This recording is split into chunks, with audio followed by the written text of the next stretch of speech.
കൂട്ടുകാരെ, ഇന്ന് എല്ലാവർക്കും ഇഷ്ടപ്പെടുന്ന അടിപൊളി ടേസ്റ്റിലുള്ളൊരു ചിക്കൻ പുട്ടിൻ്റെ റെസിപ്പി ആയിട്ടാണ് കേട്ടോ ഞാൻ വന്നിരിക്കുന്നത്. അപ്പോൾ എൻ്റെ ചാനൽ ആദ്യമായിട്ട് കാണുന്ന ആരെങ്കിലും ഉണ്ടെങ്കിൽ ഒന്ന് സബ്സ്ക്രൈബ് ചെയ്ത് സപ്പോർട്ട് ചെയ്യാൻ മറക്കല്ലേ. പിന്നെ ലൈക്ക് ചെയ്യുകയും ഷെയർ ചെയ്യുകയും കൂടി ഒന്ന് ചെയ്തേക്കണേ. അപ്പോൾ ഇതെങ്ങനെയാണ് ഉണ്ടാക്കുന്നതെന്ന് പെട്ടെന്നൊന്ന് നോക്കിയിട്ട് വരാം. അപ്പോൾ ഈ ചിക്കൻ പുട്ട് ഉണ്ടാക്കാൻ വേണ്ടിയിട്ട് ഞാനൊരു ബൗളിലേക്ക് ഒരു 1.5 കപ്പ് അരിപ്പൊടി എടുക്കുന്നുണ്ട്. പുട്ടുപൊടിയാണ് ഞാൻ എടുക്കുന്നത്. എന്നിട്ട് അതിലേക്ക് ഒരു 2 ടേബിൾ സ്പൂണോളം ഉപ്പ് നീര് ചേർത്ത് കൊടുക്കുന്നുണ്ട്. കൂടെ തന്നെ ഒരു 1.5 കപ്പ് വെള്ളവും കൂടി ചേർത്ത് നല്ലോണം ഒന്ന് മിക്സ് ചെയ്യണം.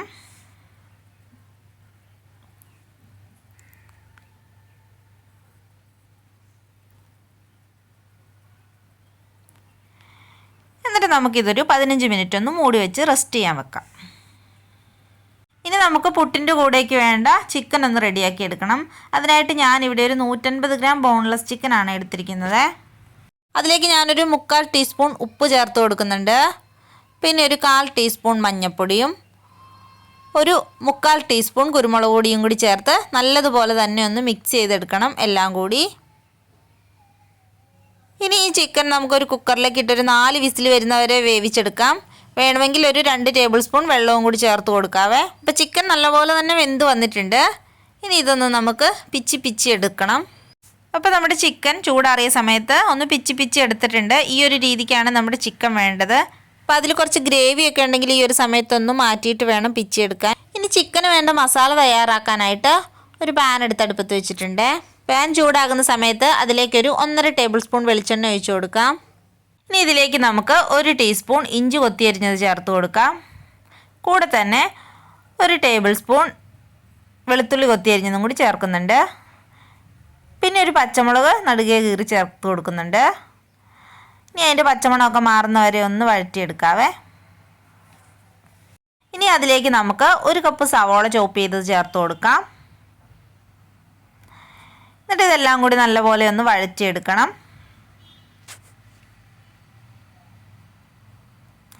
സവാളയൊക്കെ ഒരു ലൈറ്റ് ബ്രൗൺ കളറായി വരുന്ന സമയത്ത് നമുക്കതിലേക്ക് ഒരു കുഞ്ഞി തക്കാളി ചെറുതായിട്ട് അരിഞ്ഞ് ചേർത്ത് കൊടുക്കാം. തക്കാളി നല്ലതുപോലെ പഴുത്തതാണ്. ഇനി അതിലേക്ക് ആവശ്യത്തിനുള്ള ഉപ്പും കൂടി ചേർത്ത് കൊടുക്കണം. നമ്മുടെ ഈ മസാലയ്ക്ക് ആവശ്യമുള്ള ഉപ്പ് മാത്രം ചേർത്ത് കൊടുത്താൽ മതിയാകും ഇതിൻ്റെ കൂടെ. ഇപ്പം നമ്മുടെ തക്കാളിയും സവാളയൊക്കെ നല്ലപോലെ തന്നെ ഒന്ന് വഴണ്ടി വന്നിട്ടുണ്ട്. ഇതിലേക്ക് ഒരു 1/2 ടീസ്പൂൺ മല്ലിപ്പൊടിയും ഒരു 1/2 ടീസ്പൂൺ മുളക് പൊടിയും പിന്നെ 1 ടീസ്പൂൺ നിറയെ തന്നെ ചിക്കൻ പൗഡറും ഒരു 2-3 പിഞ്ച് മഞ്ഞൾപ്പൊടിയും കൂടി ചേർത്ത് ആ പൊടിയുടെ പച്ചമണമൊക്കെ മാറുന്നവരെ ഒന്ന് ചൂടാക്കിയെടുക്കാം. എന്നിട്ട് നമുക്കതിലേക്ക് വേവിച്ച് വെച്ചിരിക്കുന്ന ആ ചിക്കൻ അങ്ങ് മുഴുവനായിട്ടും തന്നെ ഇട്ട് കൊടുക്കാവേ. എന്നിട്ട് വീണ്ടും ഇത് നല്ലപോലെ തന്നെ ഒന്ന് മിക്സ് ചെയ്തെടുക്കണം. ഇനി ഇതിലേക്ക് നമുക്ക് കറിവേപ്പിലയും കൂടി ചേർത്ത് കൊടുക്കേണ്ടതുണ്ട്. എൻ്റെ കയ്യിലില്ലാത്ത കാരണം ഞാനത് ചേർത്തിട്ടില്ല. നിങ്ങളുടെ കയ്യിലുണ്ടെങ്കിൽ ചേർത്ത് കൊടുക്കണേ. നമ്മുടെ ചിക്കൻ്റെ കൂട്ട് ഇവിടെ റെഡി ആയിട്ടുണ്ട്. ഇനി നമുക്ക് നമ്മുടെ പുട്ടുപൊടിയുടെ മൂടി ഒന്ന് തുറന്ന് നോക്കാം. അപ്പോൾ വെള്ളമൊക്കെ അബ്സോർബായിട്ട് നല്ല പെർഫെക്റ്റായിട്ട് തന്നെ നമ്മുടെ പുട്ടുപൊടി കിട്ടിയിട്ടുണ്ട്.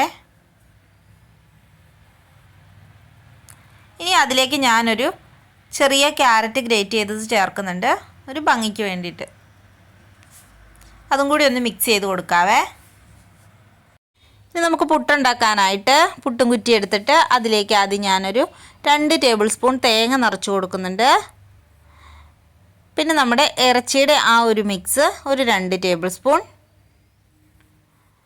അതിനുശേഷം നമ്മുടെ അരിപ്പൊടി അതും ഒരു 2 ടേബിൾ സ്പൂൺ ചേർത്ത് കൊടുക്കാം.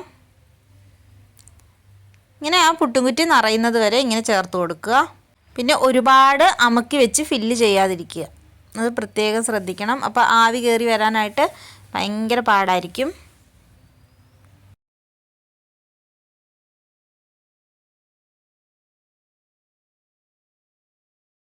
അപ്പോൾ നമ്മുടെ ആദ്യത്തെ കുറ്റി ചിക്കൻ പുട്ട് ഇവിടെ ഫില്ല് ചെയ്തിട്ടുണ്ട്. ഇനി ഇത് നമുക്ക് സ്റ്റീം ചെയ്തെടുക്കണം. സ്റ്റീം ചെയ്യാനായിട്ട് ഓൾറെഡി കുടത്തിൽ വെള്ളം വെച്ചിട്ടുണ്ടായിരുന്നു. അത് തിളച്ച് കഴിഞ്ഞപ്പോഴേക്കും നമ്മൾ ഉണ്ടാക്കിയ ആ ഒരു പുട്ടും കുറ്റി കൂടി അതിൻ്റെ മേലേക്ക് വെച്ച് കൊടുത്ത് ഒരു 3 to 4 മിനിറ്റ്സ് ഒന്ന് നല്ലതുപോലെ ആവി കയറ്റിയെടുക്കണം. ഇപ്പോൾ ഒരു 4 മിനിറ്റ് കഴിഞ്ഞിട്ടുണ്ട്. നമ്മുടെ പുട്ടൊക്കെ നല്ലപോലെ തന്നെ വെന്ത് വന്നിട്ടുണ്ടാവും. ഒന്ന് നോക്കാവേ.